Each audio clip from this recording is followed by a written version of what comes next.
सारी सच्चाई आज के 20 साल पहले अनु के साथ क्या किया गया था। आपको बता दें कि सीरियल तुम से तुम तक में अब अनु को बहुत सी बातें याद आने वाली हैं।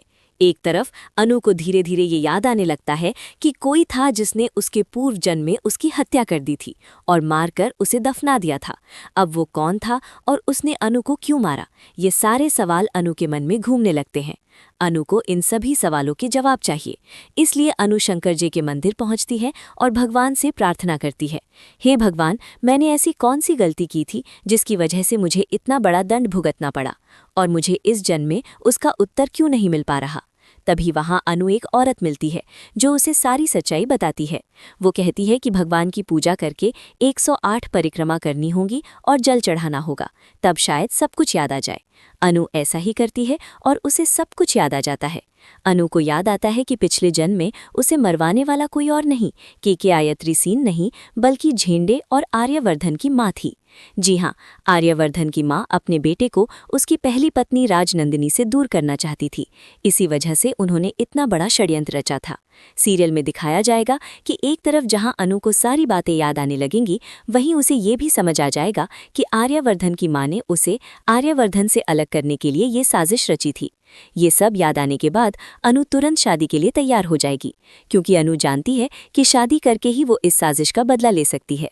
अनु मंदिर में ये प्रण लेती है कि वो आर्यवर्धन से शादी करके आर्यवर्धन की माँ और झेंडे की सच्चाई सबके सामने लाएगी। घर जाकर वो अपनी माँ को पूरी सच्चाई बताएगी और ये भी कहेगी कि उसकी शादी आर्यवर्धन सर से होना बहुत ज़रूरी है। अनु कहेगी कि उसका जो बदला अधूरा रह गया था, उसे पूरा करने के लिए ही भगवान ने उसे दूसरा जन्म दिया और फिर से आर्यवर्धन के पास भेजा। फाइनली जब सारी सच्चाई अनु को याद आ जाएगी, तब अनु के पापा माँ भी आर्यवर्धन से उसकी शादी के लिए तैयार हो जाएंगे। वे कहेंगे, ठीक है अनु, हम तुम्हारी शादी के लिए तैयार हैं। शादी तय होते ही आर्यवर्धन की माँ बाहर से बहुत खुश नजर आएंगी, लेकिन उन्हें ये नहीं पता होगा कि उनके पापों का घड़ा भर चुका है। अनु शादी करके जब उस घर में आएगी तो वो सारी सच्चाई सबके सामने ला देगी। सच्चाई सामने आने के बाद अनु झेंडे और आर्यवर्धन की माँ से अपना बदला लेगी, लेकिन अभी भी एक रहस्य बाकी है, तीसरा कातिल। अनु को उसका चेहरा याद नहीं आ रहा है। वो तीसरा कातिल कौन है, इस सच्चाई को जानने के लिए अनु पूरी जिद्दोजहद से कोशिश करेगी।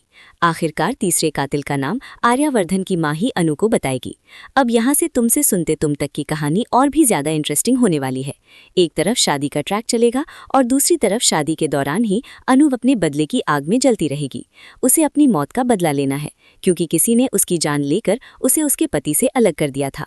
लेकिन वो तीसरा कातिल आखिर कौन है, ये सच्चाई एक बड़े पर्दे में छिपी रहेगी और जब तीसरे कातिल का सच सामने आएगा तब सबके होश उड़ जाएंगे।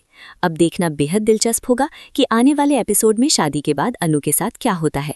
क्या शादी के बाद आर्यवर्धन की माँ फिर से अनु के साथ वैसा ही व्यवहार करेंगी जैसा उन्होंने पिछले जन्म में किया था। अगर आपको ये अपडेट पसंद आया हो तो वीडियो को जोरदार लाइक करना बिल्कुल ना भूलें।